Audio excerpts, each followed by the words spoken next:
Salam, salam, outsider, le débrief commence maintenant. Le Sénégal l'emporte aujourd'hui 2-0 à domicile face au Burundi. C'est terminé. Les qualifications de la Coupe d'Afrique des Nations sont terminées. On se donne rendez-vous, nous tous, au Maroc dans un an. J'ai très hâte d'y être, franchement, toute honnêteté. J'aurai l'occasion de faire une autre vidéo dans laquelle je vais parler un tout petit peu des équipes qui sont qualifiées, des équipes qui ne seront pas là. Miskin à Massiane. La Guinée, malheureusement, ne s'est pas qualifiée. Mais restons concentrés quand même sur notre équipe nationale et sur nos Lions du Sénégal qui se sont gérés aujourd'hui. Et franchement, encore une fois, une top performance. Faut pas avoir peur de le dire en fait. Il faut dire les choses telles qu'elles sont et malheureusement les choses sont là, c'est des faits, c'est factos, c'est vraiment factos. Cette équipe nationale du Sénégal là, depuis le départ de Aliou Cissé, moi j'ai l'impression quand je les vois jouer que cette équipe joue en fait de manière très insouciante et c'est bien de jouer de manière insouciante. Pourquoi? Parce que ça va à l'image aussi des jeunes que tu as sur le terrain. Quand tu vois un boy comme Habib Diarra, parce que moi sincèrement aujourd'hui, je suis désolé, je me pose des questions. Moi, Aliou, c'est mon gars, vous le savez. Je ne vais pas vous mentir, vous le savez sincèrement. Vous le savez très bien qu'Aliou Cissé, c'est mon gars. Moi, je vous ai dit ici que j'ai énormément de respect pour lui. Merci pour tout ce qu'il a fait. Merci pour la Coupe d'Afrique des Nations. C'était un honneur pour moi de me dire que j'ai eu la chance de m'asseoir en entrevue, en tête-à-tête avec un sélectionneur champion d'Afrique qui a fait 2 Coupes du Monde et tout. Donc, c'est incroyable, en fait, ce que le mec, il a fait. Mais j'ai une question qui me turlupine, qui me taraude dans la tête, qui me tourne, je dis bien, dans tous les sens. Je comprends pas, ça fait ping-pong dans mon esprit. C'est pourquoi Habib Diarra jouait piston droit. Je veux comprendre. Non, je vous jure. Non, vous me connaissez quand même. Vous me connaissez. Aliou, le jour où on s'assoit et qu'on se revoit, je vais lui poser la question. Je vais dire non, coach, franchement. Ça va, les vacances, la santé, tout ça, j'espère que tout va bien. Ou du moins, s'il est dans un autre contexte, le boulot, tout ça, j'espère que ça va bien, les projets. Mais coach, j'ai une question sincèrement, quoi. En fait, c'est pourquoi, en fait, Habib était là en train Habib était là à faire le piston, à courir sur des 100 mètres, des 200 mètres. On dirait que c'était un marathonien. Le pauvre, il était fatigué sur le côté. C'était compliqué en club. On l'a vu, le petit, il a 20 ans. Habib Diarra, il est à Strasbourg, il a 20 ans, il est capitaine. Ça montre déjà un certain leadership, ça montre déjà une certaine personnalité. Un joueur comme cela, je peux comprendre pourquoi Aliou Cissé, automatiquement, il l'a adopté. Il l'a adopté depuis le rassemblement de mars 2024, juste après la Coupe d'Afrique des Nations. Depuis lors, le boy n'est jamais sorti de la liste des appelés. Habib Diarra est un joueur qui est versatile. Donc, avec la personnalité qu'il a, avec l'entrain qu'il a sur le terrain et tout, et ça se voit, c'est un boy très intelligent. Effectivement, j'ai l'impression qu'Habib Diarra, tu le fais jouer n'importe quel poste, je dis bien sûr, un terrain de football, il est capable de le faire. Mais aujourd'hui, moi, je ne comprends pas pourquoi, durant toutes ces dernières appels-là, on ne le faisait pas jouer là où il devait jouer, c'est-à-dire soit au milieu de terrain ou sur le côté droit en haut. C'est des questions que je me suis posées, franchement. Je suis désolé, en fait. Il faut que je sois honnête avec moi-même. Moi, il y a des questions que je me pose. Parce que je regarde l'équipe et je me dis, moi, j'avais l'impression qu'on n'avait personne d'autre à part Ismaïla Sarr. En fait, c'est que moi-même, je suis arrivé à un moment donné où je croyais que j'avais pas de joueurs. Franchement, je commençais à me dire, quand les gars disaient, ouais, on a des joueurs, j'étais comme quel joueur? On n'a pas de joueurs. Mais en fait, il y a des joueurs. Il n'y a pas peut-être la qualité au top, comme on voudrait, mais il y a les marges de progression pour arriver au top. Ça aussi, il faut le voir comme ça. Le petit El Hadji Diouf qui est sur le côté, il fait un bon match aujourd'hui, globalement parlant. Il a été très bon, très intéressant dans ses dédoublements, dans tout l'apport qu'il a amené sur le côté gauche, sachant que Sadio Mané ne défend pas du tout. Donc du coup, le petit il est obligé de faire un double travail, aussi avec d'habitude un de ses milieux et puis tout cela. Donc tu vois que le boy fait un certain travail, mais regarde la marge de progression qu'il a, en fait. Donc, ça veut dire que c'est un joueur qu'on avait, que si on le fait jouer, là, c'est des bons matchs de qualification, tu apprends de tes erreurs, tu arrives à la CAN, bon, il y a certaines bêtises que tu ne vas pas faire, parce que tu vas te rappeler de la bêtise que j'avais fait face au Burkina Faso à Bamako. En fait, c'est comme ça que tu apprends. Donc, je ne comprends pas pourquoi, en fait, c'est-à-dire qu'à un moment donné, ça, je l'avais dit, j'avais dit qu'à un moment donné, dans tout cycle, je dis bien, dans tout cycle, à un moment donné, on commence peut-être, on a besoin de nouvelles visions, on a besoin de quelqu'un qui nous amène une autre manière de voir les choses. De temps en temps, c'est important parce que sinon, on vit les choses trop pleinement. Et aujourd'hui, j'ai l'impression que durant ces dernières années, l'équipe nationale du Sénégal vivait les choses quand même de manière différente, en fait, par rapport à ce que nous, on voyait. Nous, on voyait de l'extérieur, on avait une autre paire de lunettes. On n'avait pas la même paire de lunettes en fait que le staff national. Donc on se disait que oui, il y a peut-être des boys qui devraient jouer. Iliman Ndiaye, combien de fois on a dit ici, il doit jouer? Ça fait 4 matchs, 4 victoires. L'intérim de Pape Thiaw s'est très bien passé. S'il y a un dénominateur commun avec cet intérim-là et les matchs sur le terrain, c'est bien Iliman Ndiaye. Offensivement parlant, au top. Franchement. Tous les ballons passent par lui. C'est lui la boussole de cette équipe-là. C'est lui qui dirige vraiment le jeu. C'est lui qui a cette capacité-là de pouvoir déstabiliser, de dribbler dans des petits espaces. Iliman n'a pas besoin de boulevard. Il y a des joueurs, tu leur donnes pas de boulevard, ils peuvent rien faire. Il y a des boys, s'ils ne voient pas d'espace, ils ne s'en sortent pas. Il y en a en pagaille, franchement, on va être très très sérieux. Iliman n'a pas besoin d'espace. Donc du coup, c'est un joueur qui est très très utile, surtout quand tu as des défenses qui sont pactées comme ça, où les gars ne laissent pas d'espace et qui jouent en bloc bas.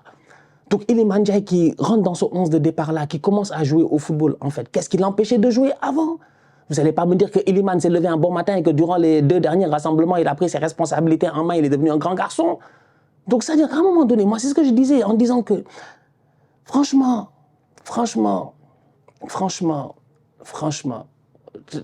vous savez ce qu'on doit dire, vous savez. Il y a le niveau dans cette équipe-là. On avait besoin de renouveau. On a maintenant un renouveau. Est-ce que Pape Thiaw doit rester ou pas? Ça, c'est un autre débat, franchement. Ça, c'est pas à moi de décider. Mais moi, je juge que quand même le travail qui a été fait durant ces 4 matchs est un bon travail. Au-delà de cela, il y a des petits détails qui sont intéressants. Quand je le vois discuter avec son coach adjoint, moi, j'aime ça. Moi, j'aime ça. Franchement, j'aime ça. Moi, j'aime la gestion collégiale. J'aime quand les décisions sont prises en groupe. Je n'aime pas quand quelqu'un est autoritairement en train de prendre une décision. C'est ma manière de faire. C'est comme ça que je suis.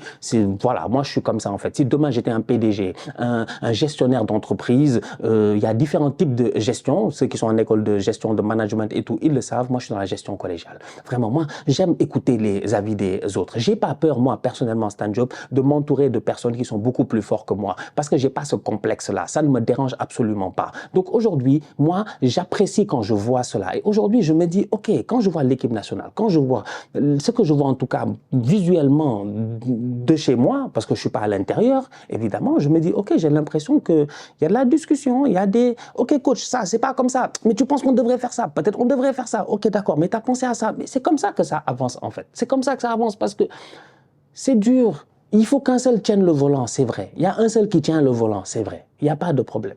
Mais derrière, les informations pour te permettre d'aller sur le bon chemin peuvent venir de partout. Donc je me dis aujourd'hui que peut-être que Pape Thiaw lui-même, il est conscient de ses limites, il est conscient du fait qu'il a encore besoin d'énormément de temps pour apprendre, mais que le Sénégal n'est pas un terrain d'apprentissage. Le Sénégal est une équipe où nous, on s'attend à gagner. Donc, on n'a pas le temps que tu apprennes.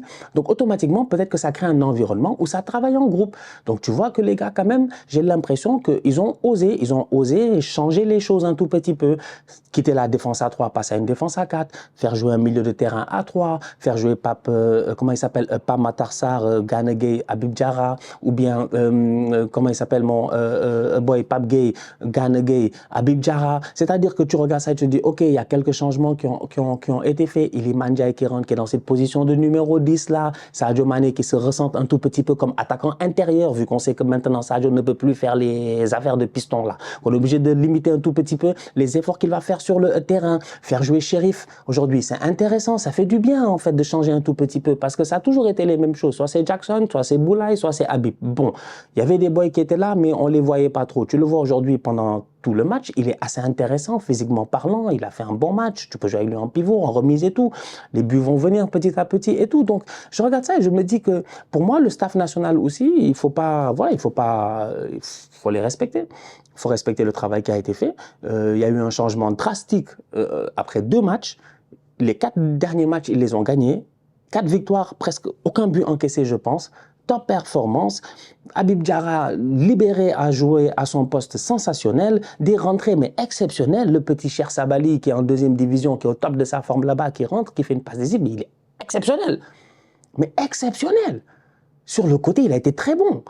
Dès qu'il est rentré, Diarra est rentré, il est rentré à la place de Iliman. Diarra est rentré automatiquement en position de numéro 10, lui il est allé sur le côté, mais il a fait une top performance là-bas, il était là en train de fatiguer les gens, donc ça te pose des questions à savoir. Ismaïla Sarr. Avec tout l'amour qu'on a pour Ismaïla Sarr, merci pour tout ce qu'il a fait. Franchement, c'est un grand joueur en fait. Tu vois, il y a des boys là, c'est des grands joueurs. On les respecte quoi, on se connaît, tu vois. C'est comme si tu me disais aujourd'hui, je sais pas, moi j'ai vécu 2002 pleinement. Tu me dis Moussa Ndiaye, pour moi Moussa Ndiaye, c'est une légende. Une légende. France-Sénégal, on était là, on était présents. C'est une légende. Le milieu droit des milieux droits. Donc il y a des gars que, voilà, tout le monde n'est pas obligé d'être Sadio Mané, mais Ismaïla Sarr, faut le respecter. Mais aujourd'hui, franchement, force est de constater que franchement, il est tombé dans le tocarisme. Il doit s'asseoir sur le banc. Il n'a pas le niveau pour venir nous fatiguer ici. Les boys sont trop forts. Les boys sont vifs. Ils sont jeunes. Ils ont faim. On a besoin de ça. Ça balise, ça. Voilà. Ça bouge. Donc, non, sincèrement, moi, globalement parlant, je suis très satisfait. Hein. Je vais être honnête avec vous, je suis très satisfait. Moi, je suis très satisfait. Je suis pas dans... Parce que j'ai déjà dit, et la dernière fois, je l'avais déjà dit, que pour moi, l'objectif n'est pas la CAN 2025. Là. C'est pas forcément tu vas à la CAN, tu vas la gagner et tout. OK, on peut la gagner, mais ça, c'est pas l'objectif. L'objectif, c'est d'avoir une équipe, pour moi, vachement prête et compétitive pour la Coupe du Monde 2026 et faire un parcours de malade à la Coupe du Monde 2026. Ça, c'est possible. Tu vas peut-être pas la gagner, mais moi, je veux rêver, en fait. Je veux aller en demi-finale. Je sais pas, je veux rêver. C'est à 48 équipes, tout est possible. Je veux rêver. Et je pense qu'on a une belle génération de jeunes joueurs qui sont en train de venir avec Diouf, avec les milieux de terrain qui sont très jeunes, pas Matar Sarr, Habib Diarra, tout ça, les Iliman et tout. Donc, franchement, globalement, beau match de la part du Sénégal, intéressant. Mais on se pose certaines questions, quoi. Sincèrement, on se pose certaines. Moi, je me pose certaines questions parce que je me suis dit, comme j'ai dit, hein, à un moment donné, on ne peut pas fuir ce débat-là. On ne peut pas le fuir, ce débat-là. C'est un débat qui va arriver à un moment donné dans la, dans le public, en fait. Donc, on va en parler. On va se dire, ah, l'équipe avec Aliou Cissé, elle était comment? Maintenant, elle est comment? Ah, première question, c'est quand tu fais jouer les joueurs finalement à leur poste et que tu te dis qu'il y a certains boys qu'il faut leur donner peut-être leur chance pour qu'ils essaient de prouver, il y a moyen de trouver un équilibre. Et aujourd'hui, à 4, franchement, je trouve qu'on a un bon équilibre. De temps en temps, en transition, c'est vrai, dépendamment de comment on joue haut sur le terrain, dépendamment de si Gana Gueye est au top de sa forme en termes de ratissage ou Pape Gueye, dépendamment de qui est là-bas, il peut y avoir certaines erreurs. Si les gars font pas les efforts dans les transitions aussi et que l'équipe adverse a des ailiers qui vont très très vite, ce qui va être le cas à la Coupe d'Afrique, tu vois, il peut y avoir des erreurs. Donc, c'est vrai que le système n'est pas le système le plus... Parce que vous êtes plein ici, 5-3-2 Matué, 3-5-2 Matué, ça ne veut pas dire que 4-3-3 va te faire gagner. Ça nous a fait gagner dans le temps. Ça ne veut pas dire que forcément ça va nous faire gagner aujourd'hui. Donc aujourd'hui aussi, c'est au-delà du système, il y a aussi un effort qui doit être fait par certains joueurs. Sadio Mané joue pendant 90 minutes. Personne ne va parler parce que personne ne veut parler. Mais Sadio joue 90 minutes. Vous êtes satisfait de son match? Vous êtes satisfait? Moi, je ne suis pas satisfait. Moi, je connais Sadio. Franchement, je connais Sadio. On connaît Sadio. Sadio, le grand Sadio, Nyancho. C'est pas ça. C'est pas ça. C'est pas des tergiversations. C'est pas des j'ai oublié le ballon, j'ai marché, j'ai frappé, c'est contré, machin, tout ça. C'est pas ça. C'est beaucoup plus dangereux que ça. Donc là, tu sens qu'il y a quelque chose. Donc autant on est là aujourd'hui à parler des Ismaël Sarr, à vouloir faire jouer des Sabali, des Iliman et tout ça. Si on doit faire une transition, il faut que la transition, elle se fasse bien. Mais il ne faut pas avoir peur aussi de la faire peut-être de manière complète. C'est une réalité. Ah, je suis désolé. Oh, je suis désolé. Je suis désolé. Sadio, il ne fait pas un mauvais match. Je ne dis pas qu'il fait un mauvais match. Je ne dis pas qu'il fait un mauvais match. Absolument pas, loin de là.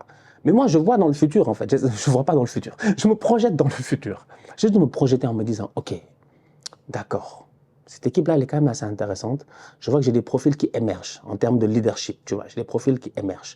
Je me dis en défense, j'ai un Moussa Niakate qui émerge en termes de leadership. On le voit à Lyon, on le voit en équipe nationale, même s'il y a encore Khalidou, Abdou et tout ça qui sont là. Niakate, on sait que dans les prochaines années, normalement, s'il y en a un qui doit peut-être sortir du lot défensivement parlant et être là, surtout avec le club dans lequel il joue, au niveau auquel il joue aujourd'hui, c'est peut-être bien lui si on suit une logique quand même footballistique. Donc ça, c'est déjà ça. Tu arrives au milieu de terrain, je te dis qu'il y a des Pape Gueye qui sont à Villarreal, des Pape Matar Sarr qui sont dans des clubs de Tokar, c'est dommage, Tottenham, même si c'est un très grand club, bon, un grand club, pas très grand, un grand club. Donc tu te dis quand même, tu as une jeunesse qui est là, et c'est eux les leaders de demain. Lamine Camara à Monaco, saison extraordinaire et tout ça. Habib Diarra à Strasbourg. Là, tu n'as que des boys qui ont moins de 23 ans là. Tu n'as que du moins de 23 ans, au top de leur forme, dans des grands clubs, qui jouent des compétitions, et il y en a même, franchement, en fait, il y en a même qui sont capitaines. Donc c'est pour dire que là-bas aussi, tu te dis, ok, si je me projette dans 2-3 ans, j'ai pas de problème au milieu de terrain. Je me projette en attaque, je regarde et je me dis, bon, j'ai un Iliman qui est encore très très jeune, qui a une marge de progression énorme. Je vois un petit Sabali qui débarque de là-bas. Je vois je ne sais pas quel joueur qui arrive de là-bas. Donc, tu essaies de te projeter en fait. Maintenant, vous, Sadio, vous l'amenez jusqu'à quand? Sadio, vous l'amenez jusqu'à quand? Jusqu'en 2026, en 2027. Donc, c'est pour cela que je dis que moi, dès aujourd'hui, je m'arrête. Je me dis, dans un match comme ça, moi, j'ai pas de problème avec le match de Sadio. Sadio, moi, je l'aime bien, franchement. Mais, peut-être que dans un match déjà qualifié, il ne joue pas le match. Quelqu'un d'autre joue. On tente quelque chose, je ne sais pas. Peut-être qu'on n'a personne sur le côté gauche. Je veux savoir maintenant. Je pensais que j'avais personne sur le côté droit. Jusqu'à ce qu'aujourd'hui, on m'a montré maintenant que j'ai des gens sur le côté droit. Habib Diarra peut jouer sur le côté droit. Que Sabali, éventuellement, il peut rentrer, peut jouer sur le côté droit. Premier match, premier truc, il ne faut pas s'enflammer. Mais quand même, c'est de bon augure. On garde espoir en se disant c'est des petits. Ils ont du jump, du full, du fighter. Ils ont envie de prouver. Donc, il y a moyen, mais bref. En tout cas, à suivre. À suivre. Bon, la famille, je vous laisse. On se capte très bientôt pour une nouvelle vidéo. D'ici là, on continue à liker, on continue à partager, on s'abonne, on s'abonne, on s'abonne. On est ensemble, on reste en santé, c'est toujours le plus important. Tout ça, c'est